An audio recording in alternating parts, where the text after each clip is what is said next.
Bienvenidos a Trascendi. Gracias por acompañarnos en esta ocasión. Pues estamos aquí precisamente en Camerinos del Teatro Humanitas y tenemos la fortuna de platicar con una persona que le voy a adelantar muy poco, pero es una de las bailarinas más destacadas en nuestro país en su momento, coreógrafa muy importante también, y actualmente se desempeña precisamente como directora artística y como directora académica del Ballet de la Ciudad de México. Ella es precisamente Isabel Ábalos Bravo. Doña Isabel, gracias, mucho gusto. Es un placer. Muy amables, aquí estamos para servirles.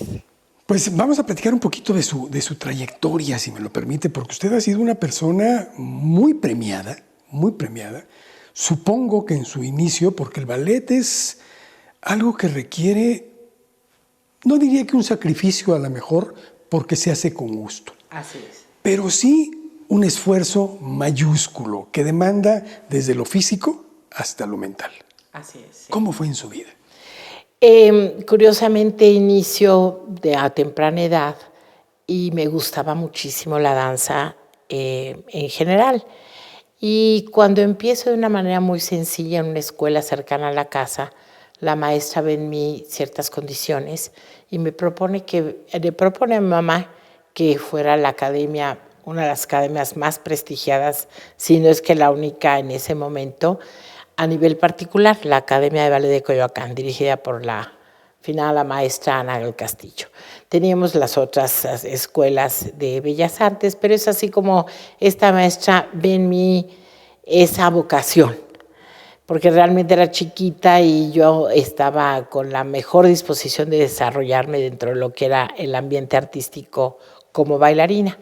Y con el apoyo de mi madre, pues vamos a esta academia, donde ahí recibo una beca y es donde desarrollo mi carrera dentro del sistema inglés del Royal Academy of Dancing, donde termino graduándome en Londres con el grado de solista y al mismo tiempo pues yo incursionaba como maestra, enseñaba y daba clases a varios grupos. Es ahí donde inicia mi carrera, digamos, de una manera más formal, y estando ya en Londres, regreso y empieza la Compañía Nacional de Danza con un apoyo y un intercambio también a Cuba, y es como me seleccionan para poder ir a Cuba a perfeccionarme inicialmente por 6 meses solamente al Ballet Nacional, ¿no? Viví 2 años en Cuba porque curiosamente, bueno, para mi mala suerte y buena suerte, porque yo creo que siempre hay un lado positivo y un negativo, me rompen el tendón de Aquiles con un golpe. Estábamos en una clase y el nieto de la gran prima bailarina Alicia Alonso, estábamos en una clase y en un movimiento que se encuentran nuestros pies en el aire y mi tendón de Aquiles, de alguna manera pues ya resentido, se rompe. Y pues rápidamente pues me llevan al hospital y pues me dan 2 meses de rehabilitación, aunque me tuvieron que operar porque el doctor decía, en una actividad normal pues no importa, se va sanando, pero en el tipo de actividad de ustedes sí es importante que eso quede bien firme. Y bueno, obviamente yo lloraba porque fue un gran logro estar en Cuba con esta, pues era realmente ya estar dentro de la compañía, porque hubo un intercambio donde varios estudiantes estuvieron dentro de lo que era la escuela, todavía en formación, y yo tenía estos 6 meses ahí. ¿Sintió que se acababa su carrera ahí? Ay, sí, claro. ¿Qué le puedo decir? Se me vino abajo el mundo, ¿no? Y más que me acababan de seleccionar para representar a México en Varna, en el concurso de Varna, Bulgaria, y a 2 semanas iba a ir con la compañía a una gira de Polonia. Entonces, bueno, pues como bailarina y estando en una de las mejores compañías del mundo, pues realmente para mí fue el acabose, ¿no? Pero bueno, luché, seguí adelante, tuve una muy buena recuperación, de hecho, pues el actual director en ese momento el director de la compañía me dijo, regresa para que te rehabilites en México. Y pensándolo, platicándolo un poco con mi mamá, decía, bueno, aquí es donde está el médico primero que me operó. Y la rehabilitación, ellos más que nada van a saber cómo hacerlo y más tan cercana a las bailarinas que han tenido pues experiencia en ese tipo de lesiones. Entonces tuve la gran fortuna de una Aurora Bosch, la maestra Clara Carranco también, que me rehabilitaron.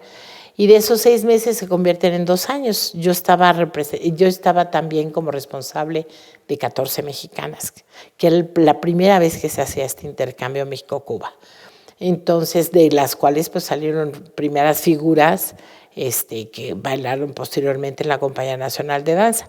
Y ahí también continuó entonces mi desarrollo como coreógrafa, y es ahí donde presento 2 coreografías que ganan premio.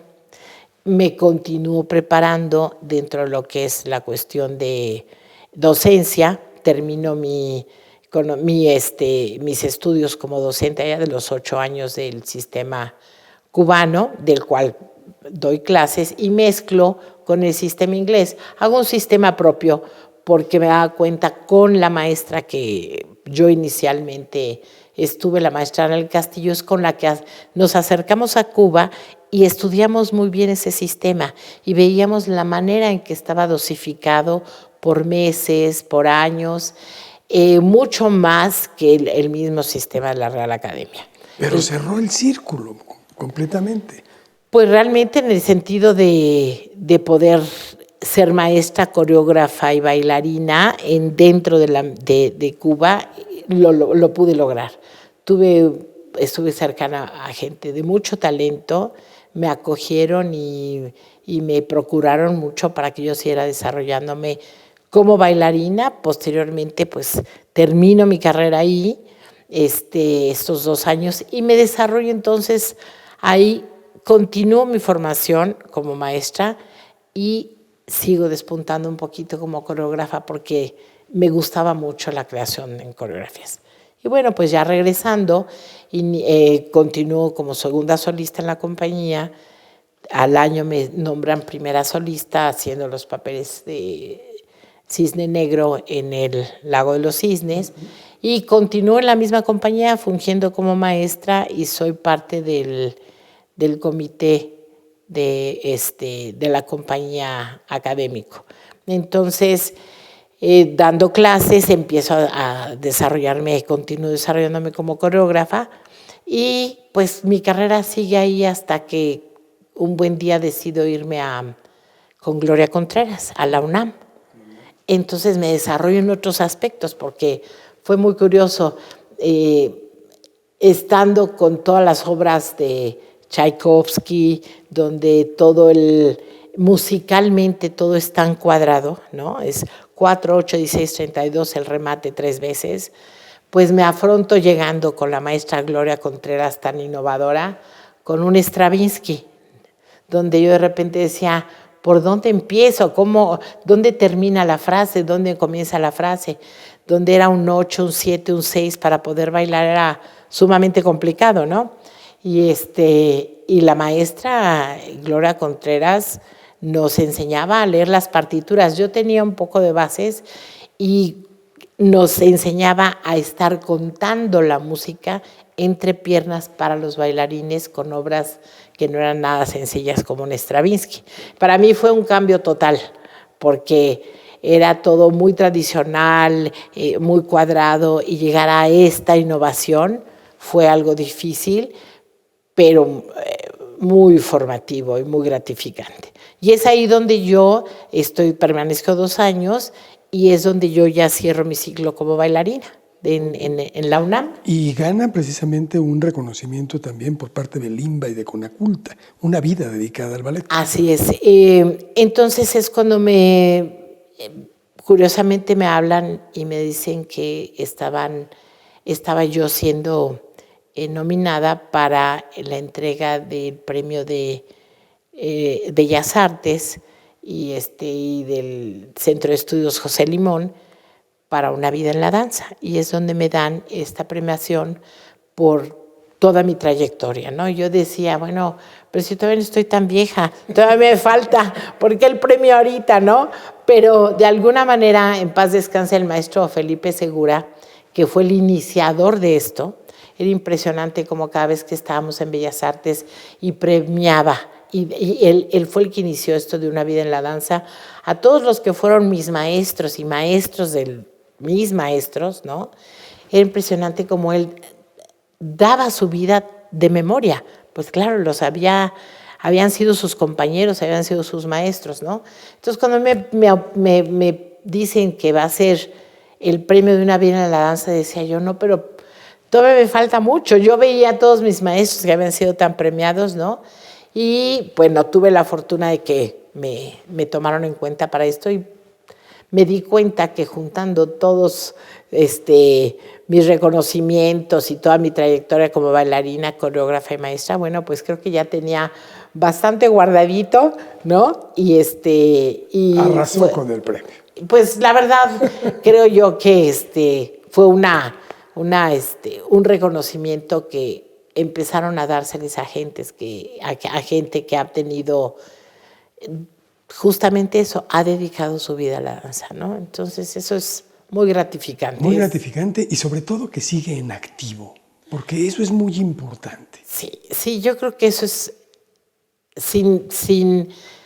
nosotros sin el estar cercanos a la danza, se nos va parte de nuestra vida, ¿no? Hay que ser realistas, hay cosas que se pueden, hay cosas que no se pueden, pero en todo el aspecto de creatividad, de seguir formando, de seguir pasando las experiencias a los jóvenes, de seguirlos concientizando de que las cosas se ganan con esfuerzo, con trabajo, con lucha. Con sacrificio sí, porque también la familia se sacrifica, uno lo disfruta, pero toda la familia alrededor se sacrifica porque como artistas pues estamos en los días que los demás tienen libre, ¿no? Entonces, como un atleta de alto rendimiento. Pues eso porque hay que estar constantemente entrenando el cuerpo tiene una memoria, ¿no? Entonces, si el cuerpo no se le hace que repita esos movimientos, pierde la memoria, pierde cómo reaccionar, porque muchos me preguntaban, ¿cómo es que el bailarín se acuerda de todo lo que tiene que hacer, cómo tiene que bailar, qué sigue, ¿no? Es una memoria tan especial, ¿no?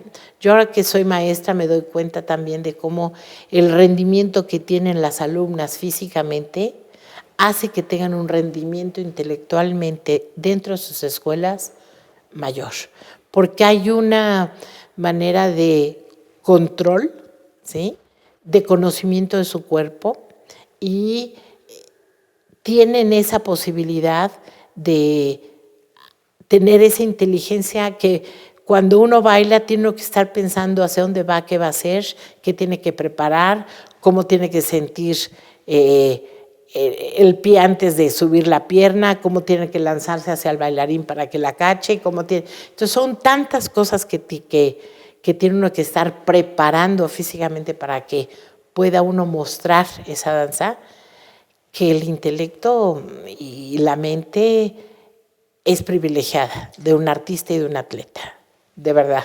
México se ha transformado muchísimo y en las últimas 2 o 3 décadas ha sido todavía una velocidad vertiginosa. ¿Cómo ve Isabel Ábalos de esa niña que empezó, que eran unas cuantas las que se podían dedicar al ballet, tanto porque no había escuelas como porque no había la cultura para ello, a este boom que estamos viviendo en este momento en el país, en donde pues en ciertas clases, lamentablemente no ha ido todavía a permear en toda la sociedad, pero en ciertas clases ya es muy común inscribir a sus hijos en ballet, no solo niñas, niños. Niños también, claro. Yo creo que definitivamente es ya otra visión del mundo, ¿no? De la necesidad del ser humano de acercarse a todo lo que es la cuestión artística. Llamemos danza, pintura, escultura, música. Música siempre ha sido un poquito más gratificada en eso de recibir tanto niños como niñas. Nosotros como maestros de danza, cada vez que tenemos un varoncito en clase, hacemos fiesta, ¿no? Y tratamos de conservarlo y que se dé cuenta de que eso puede ser tan varonil como él quiera y tan varonil como uno, como maestro, se los haga notar, ¿no? Tenía yo un alumnito que me decía, pero acuérdate, Miss, que yo vengo aquí para que me enseñes a saltar más para mi básquetbol.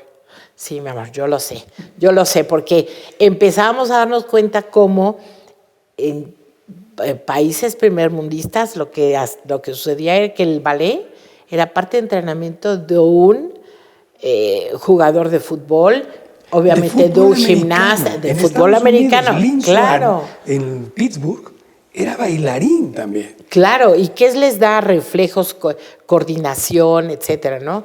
Tuve la oportunidad de que también un boxeador fue a pedirme clases. ¿Por qué? Porque el médico le dijo que era importante que él coordinara sus movimientos y supiera la manera en que tenía que manejar su cuerpo en ciertos momentos. Y fue algo increíble que fue también para él descubrir la manera en que podía dominar su cuerpo a través de la música y a través de esta coordinación que da la danza, ¿no? Entonces creo que visualmente ya ahorita la danza es de todos, el ballet es para todos y se dan cuenta que si yo empiezo a estudiar otro estilo de danza, que antes éramos los contemporáneos y los clásicos, que nos peleábamos porque los clásicos, sí, tú que estás siempre flotando y en las nubes y te sientes fuera de este mundo, y los contemporáneos que decían, no, la realidad, estar cerca del piso, hacer las cosas como son realmente, no nada de haditas ni nada. Ahora nos damos cuenta que tenemos que estar de la mano.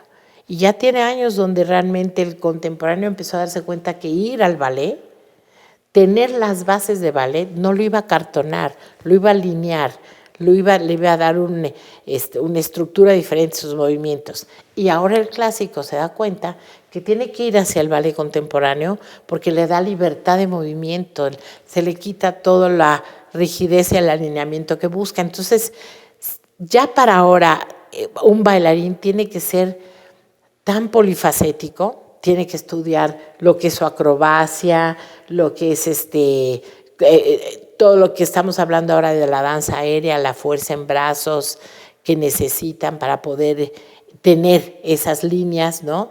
Entonces, todos en la danza se ha unificado y eso ha dado pie a que la misma sociedad se dé cuenta de que no tiene que ser elitista ni tiene que ser para ciertas personas la danza clásica. Entonces yo creo que estamos ganando mucho, muchísimo por ese lado, ¿no? Y el ser humano gana mucho, porque bailando un músico puede decir, es que si yo toco música es mi vida, y el bailarín va a decir, es que si yo bailo es mi vida, ¿no? Y todas esas expresiones que uno se permita sacar de su interior a través de movimientos, a través de sonidos, pues es lo que hace al ser humano también más sensible.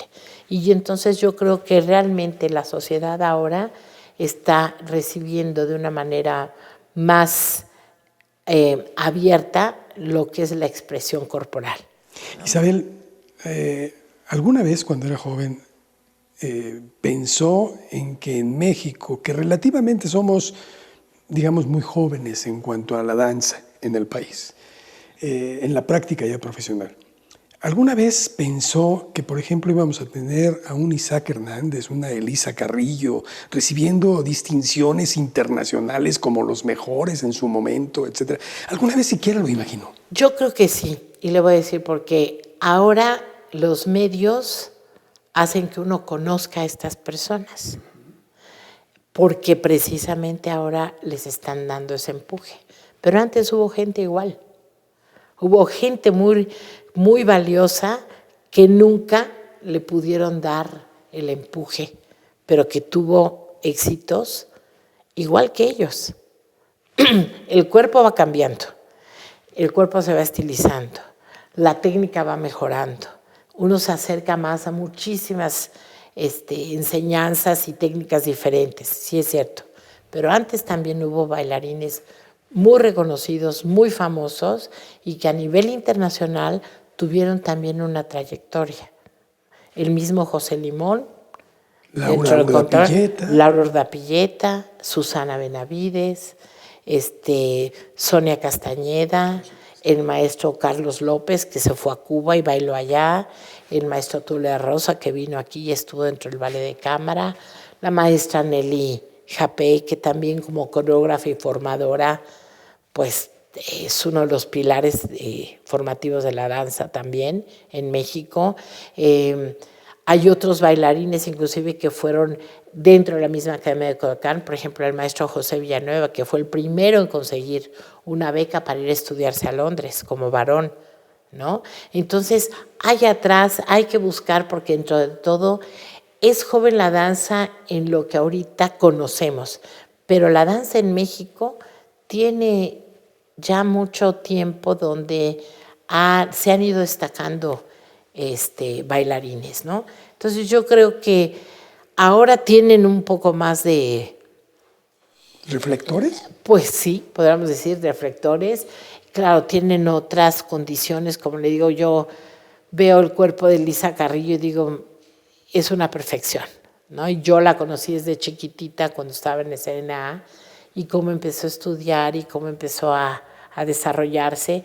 También la que fue, por ejemplo, una Valeria Alavés, primera bailarina del taller coreográfico, cómo inició en Coyoacán, de ahí se fue a la escuela de Monterrey a seguir trabajando, y una de las, creo yo que un elemento muy bueno, y dentro de la misma Compañía Nacional de Danza hay gente que tiene un gran futuro, ¿no?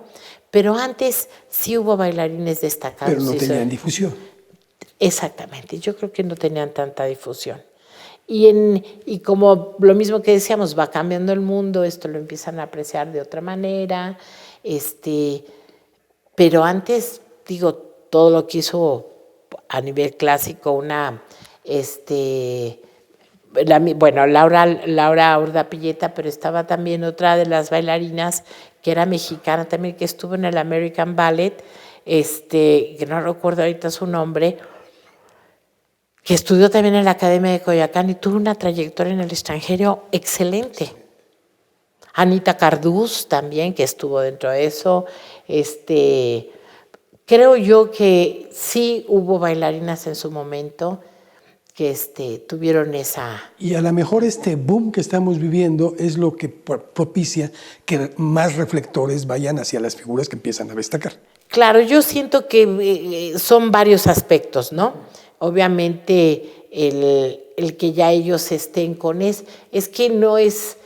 Nuestro físico siempre va a ser diferente al de un europeo, definitivamente.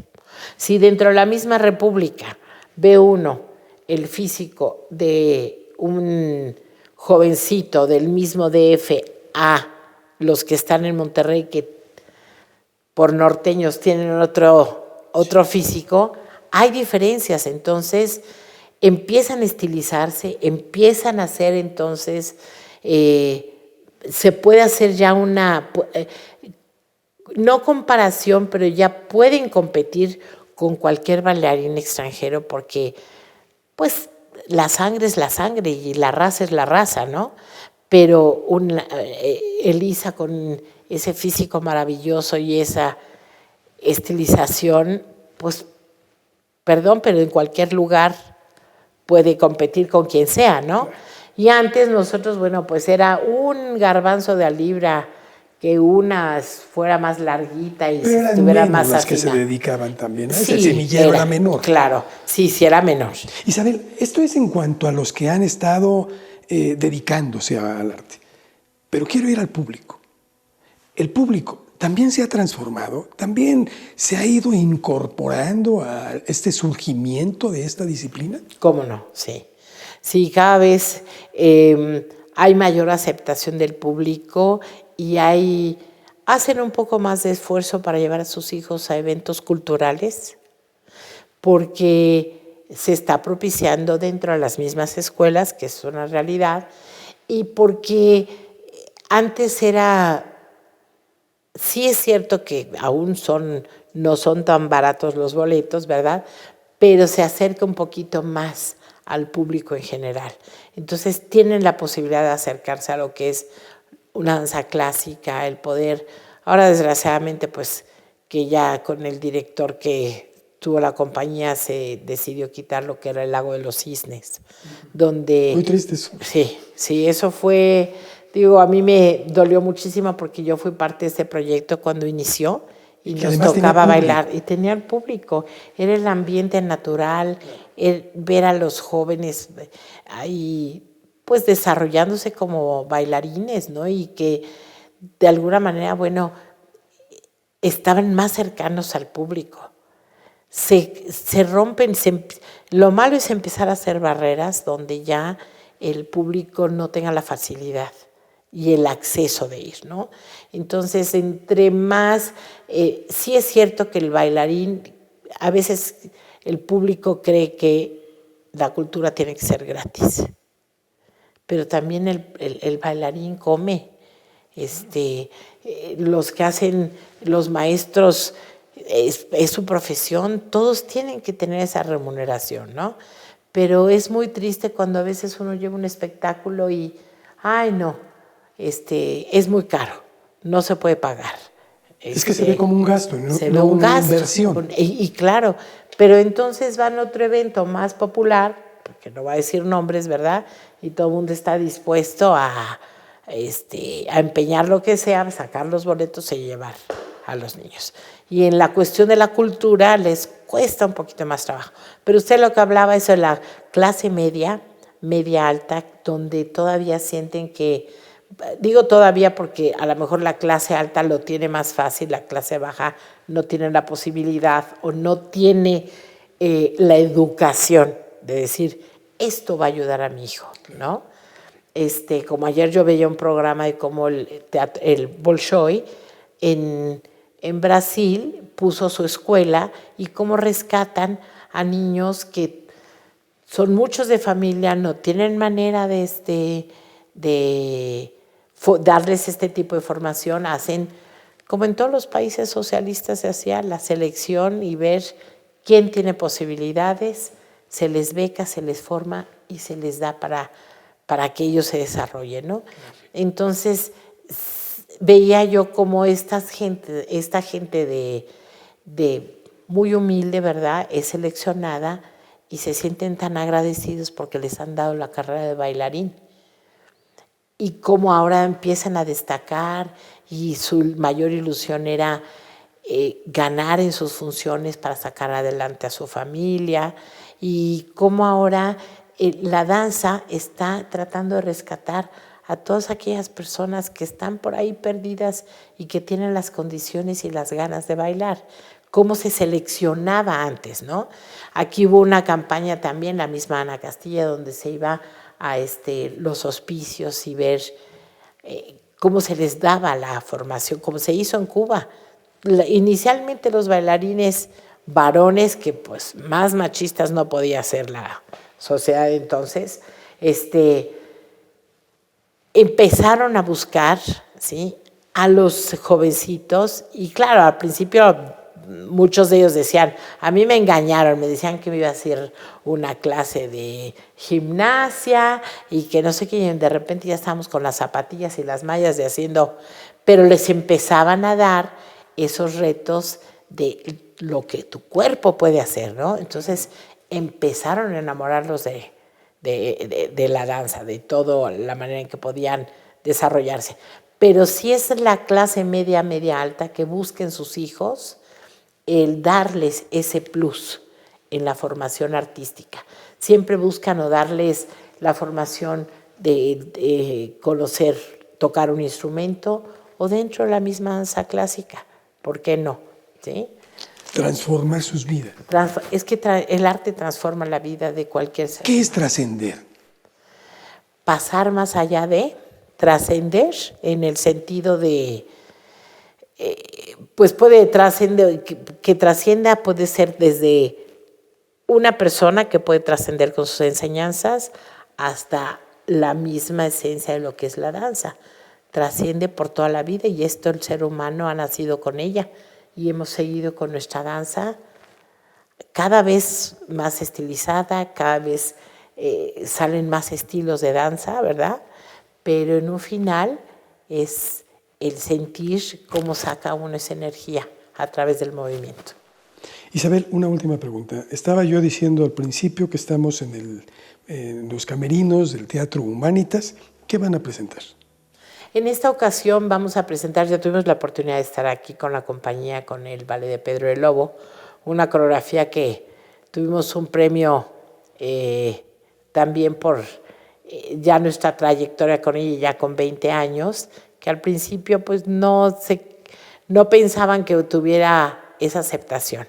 Y tuvimos la oportunidad de estar aquí con nuestro Pedrito el Lobo adorado, que ya tenemos como compañía más de 20 años, y muy cercana a los niños, porque una de las ideas del Ballet de la Ciudad de México es acercar a los niños a la danza a partir de este tipo de espectáculos, ¿no?